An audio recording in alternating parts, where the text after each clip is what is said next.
皆さんこんにちは、竹島です。今回はポケモンユナイトを始めたばかりの方が勝つために絶対覚えるべき基礎7選を紹介していきたいと思います。今回の動画の構成はこちらとなっております。ぜひ最後まで見ていってください。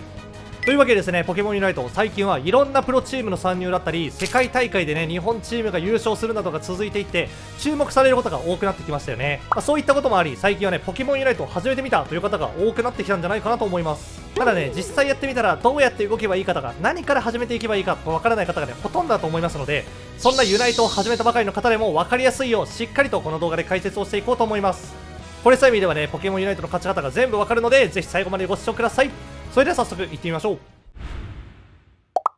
まず最初に覚えるべきはチーム編成についてです。このゲームにはポケモンごとにバトルスタイルというのが設定されていて、アタックタイプ、バランスタイプ、スピードタイプ、ディフェンスタイプ、サポートタイプの5つがあります。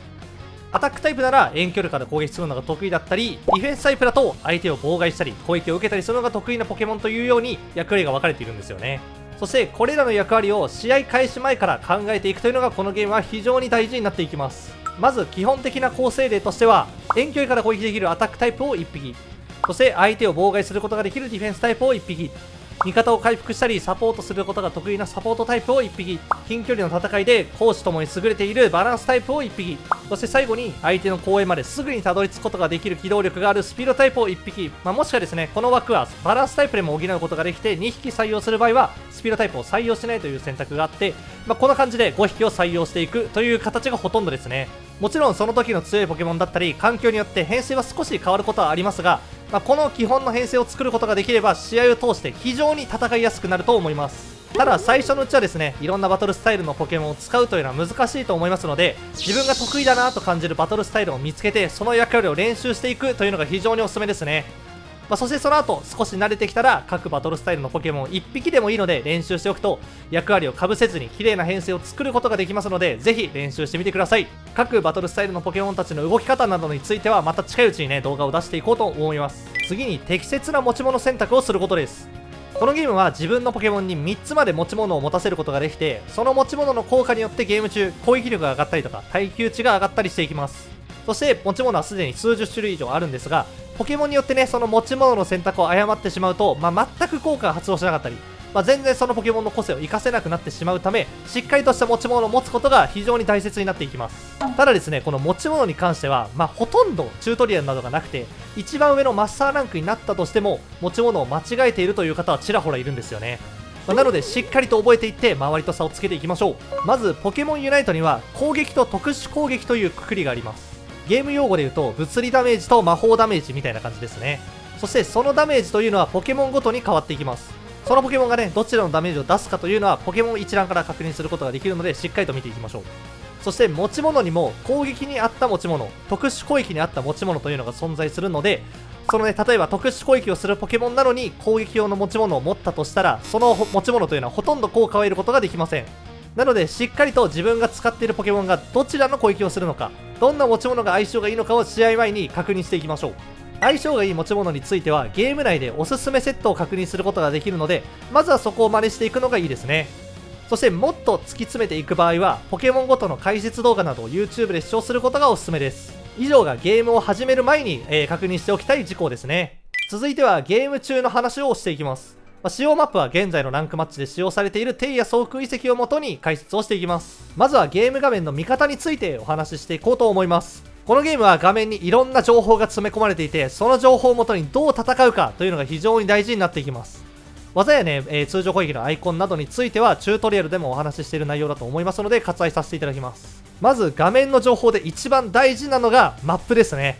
このマップはこのゲームの情報全てが詰め込まれていて、上手い人だと試合中の半分以上はマップを見てると言っても過言ではないぐらいマップというね、情報は非常に大事なんですよね。なのでこのマップの見方について解説していこうと思います。まずこの紫とオレンジの大きな丸、これはですね、自陣チームと相手チームのゴールを表しています。ここがね、なんとなくわかるんじゃないかなと思いますね。次にこの小さな黄色い点ですが、これはね、野生のポケモンがいますよという印になっています。野生のポケモンは全て出現場所が決まっていて、倒した後ね、1分後に出現するという仕様になっています。この辺りはね、後ほど詳しく話しますが、このゲームはですね、野生のポケモンを倒すというのが一番大事なので、しっかりとこの黄色い点のところに行って、野生のポケモンを倒す、そしてレベルを上げていくということが大事になっていきますね。そして最後に相手のポケモンが表示されます。これですね、相手が視界の映る範囲に来た時にマップに表示されるようになっているんですね。このね、視界の映る条件というのは3つありまして、1つ目が自分の近くに相手ポケモンがいる場合、そして2つ目が味方の近くに相手ポケモンがいる場合、そして3つ目がですね、自陣側のゴール付近に相手ポケモンがいる場合、この3つとなっております。これはね、少し中級者向けの話でもなってしまうんですが、このね、相手ポケモンがどこにいるかという情報は非常に大事で、例えばですよ、相手ポケモンが上側のルートに3匹とか4匹とか見えた場合は、逆に下ルートには1匹2匹と、非常に少ない数しかいないということがわかるんですよね。なのでそうなった場合に一気に下ルートに攻め込んでいこうとか、そういう戦略が取れるようになってくるので、まずはマップを見て相手のポケモンがどこにいるかという把握することだけでもね、覚えていってください。以上がマップの見方についてですね。次に右下のアイコンについてですね。ここには自分が今得ることができているバフ効果であったりとか、特性や技で受けた効果、あとはですね、猛攻ダンベルや、進撃メガネといったスタックする持ち物を持っている時にスタック数が表示されるようになっています。ここもね、情報として結構見落としがちなので、しっかりと見るようにしていきましょう。続いて野生のポケモンについて話していきたいと思います。野生のポケモンとは先ほどのマップの時にも少し話をしましたが、特定の場所に出現するポケモンのことです。この野生のポケモンは倒すことで経験値の獲得とゴールを決めるための玉であるエオスエナジーを獲得することができます。そしてですね、この野生のポケモンの経験値というのは最後に HP を削った方に全て経験値が入ります。例えば相手がどれだけ野生のポケモンの HP を削っていたとしても、最後の HP を自分の技で攻撃してしまえば自分のものになるということですね。これはラストヒットと呼ばれる非常に大事な技術のため、野生のポケモンの取り合いは試合の中でも覚えていきましょう。そしてですね、この野生のポケモンというのは決まった時間、決まった場所に出現するため、それをいかに効率よく相手より早く倒すかがレベル差をつける上で重要な要素となっていきます。というわけで、この野生のポケモンが出現する重要な時間について詳細に話をしていきます。一気に覚えていく必要はないんですけど、強くなる上では絶対に覚えた方がいいので、プレイしながらしっかりと暗記をしていきましょう。まず最初に一番重要になっていくのは、上下ルートの真ん中に出現する野生ポケモンですね。ここは相手チームと序盤から取り合いになることが多くて、取り合いを制するだけで相手の経験値差をつけることができます。上下ルートで出現時間は異なりますが、ルートに行く場合はですね、この出現時間を覚えておくと有利を作りやすいですね。そしてそのためにですね、最初に出現するホルビーも3匹目、4匹目は倒さずに、とりあえずルート真ん中での取り合いには早めに参加するという動きを覚えておくといいです。そして次にゲーム開始1分10秒後、ゲーム時間だと8分50秒のタイミングですね。ここで上下ルートの真ん中にチルットとチルタリスが出現します。このチルタリスもですね、非常に経験値が多く、相手より多く取ることができれば、それだけでルート戦、レベル差をつけることができてしまいます。なので上下ルートのプレイヤーはしっかりとラストヒットを狙っていきましょう。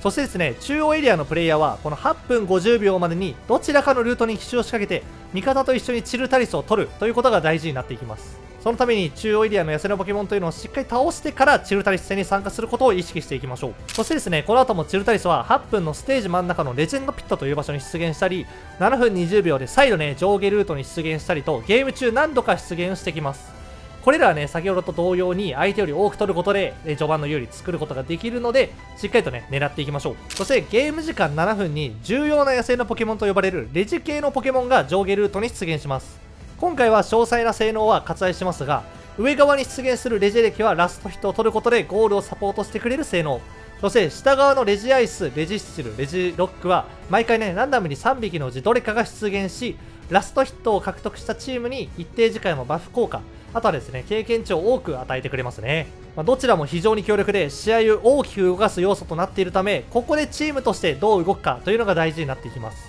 このね、上側下側どちらかを狙うかっていうのはいろんなね、考え方があって、大会などを見ているとね、結構まちまちだと思うんですけど、ソロランクなどでは下側のレジ系のポケモンを獲得して、経験値の有利を広げるという動きが強いですね。7分タイミングね、どうすればいいかわからないという方もいるかもしれませんが、そうなった場合はとりあえず上ルートにいる方も中央の方もとりあえず下ルートに集まってレジ系のポケモンをチームで狙うということをお勧めしますね。そしてこのレジ系のポケモンというのは倒してから2分後に再度出現するため、その時にまた戦えるよう準備しておくというのが大事です。そして最後はですね、2分にステージの真ん中レジェンドピットに出現するレックーザですね。このレックーザをですね、倒すと大量のエオスエナジーと大きなシールドを得て、ゴールを決めやすくなったりとか、ダメージが非常に高くなったりと、勝利にぐっと近づく最強の野生ポケモンですね。さらにですね、このポケモンユナイト最後の2分はゴールへの得点が2倍になるので、たとえね、相手チームと200点差、300点差離されてしまっていたとしても逆転できる要素を秘めています。この2分でのレック座戦のために序盤の8分、準備段階といっても過言ではないので、しっかりとレック座戦までにレベルを上げたりとか、相手の点数差を開いたりして有利な形で挑んで集団戦を行う。これがですね、ポケモンユナイトで一番大事な要素となっています。先ほど話したね、このレック座前の重要な時間というのも覚えていって、レック座戦までに有利を作っていきましょう。続いて、ポケモンユナイトで勝つために非常に大事な要素なゴールについて覚えていきましょう。ゴールはですね、上下ルートに存在していて、それぞれフロントゴール、ミドルゴールとあり、最後は本陣前にあるファイナルゴールと、合計ね、5つゴールがあります。まずゴールはですね、エオスエナジーを持っている状態でゴールの上でボタンを押すことでゴールをすることができますね。小さい点数ならすぐゴールができて、大きい点数だと時間がかかっていくという仕様になっています。このゲームはですね、ゴールを多く決めた方が勝利するので、ゴールはもちろんたくさんしていきたいんですが、簡単にゴールすることはできないんですよね。まず、ゴールモーション中、これゴールをね、決めようとしているタイミングの時に相手に攻撃をされてしまった場合はですね、ゴールを決めることができないです。なので、序盤でね、ゴールを無理やり決めに行ったとしても、相手に止められて、KO されてしまうだけなので、これは注意していきましょう。そのため、ゴールをするときは、相手のポケモンを KO してから入れる。もしくはですね、相手がいないところでゴールを入れるといった戦術が必要になっていきます。なので、無理やり狙いはせずに、味方と集まったタイミングでゴールを決めるようにしていきましょう。そしてですね、ゴールは入れることで経験値を獲得することができます。点数が少ないと少量の経験値、点数が大きいと大量の経験値を得ることができるため、野生を倒すだけではなく、ゴールでのレベル上げも意識をしていきましょう。さらにですね、味方がゴールエリアに乗っているとき、数に応じてですね、ゴールモーションが速くなるという仕様もあるため、味方がゴールをしたいよとか思ってるときはですね、一緒にゴールエリアに乗って、スピードを上げてあげること、これを意識してあげましょう。最後にユナイト技のタイミングについてです。ポケモンユナイトではゲーム中盤にユナイト技と呼ばれる非常に強力な技をね、各ポケモンを覚えることができます。このユナイト技は強力な代わりに一度使用するとね、非常に長い待ち時間があるため、いつどのタイミングで使用するかというのが大事になっていきます。まずはですね、このユナイト技を使用するタイミングについて話していきます。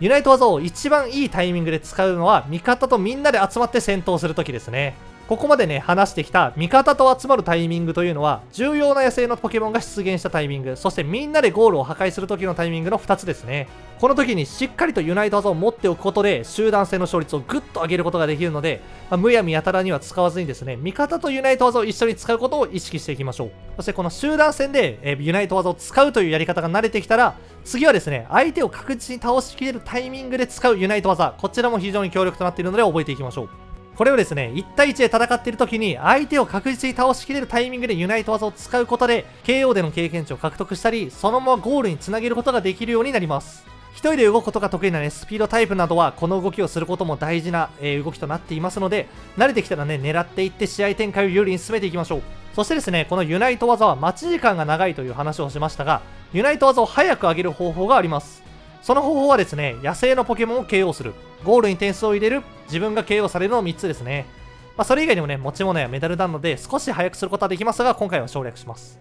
この3つの方法でユナイト技を上げることができるので、重要な野生のポケモンを出現するタイミングであったりとか、あとは最後のレック座戦ですね。この出現するタイミングでユナイト技が上がってないなと思った場合は、野生のポケモンを倒したりとか、ゴールを決めていって、しっかりとユナイト技を間に合わせるようにしておきましょう。ちなみに先ほど話した通り、このゲームは最終2分のレック座戦が一番大事なので、原則2分のタイミングはユナイト技を絶対に持っておくようにしましょう。感覚としてはですね、どのポケモンもゲーム残り3分30秒以降にユナイト技を使わないということを意識すれば、大体はレック座戦までにはユナイト技が上がっています。ぜひね、意識してみてください。というわけで、今回はポケモンユナイトを始めたばかりの方が勝つために絶対覚えるべき基礎7選をお届けいたしました。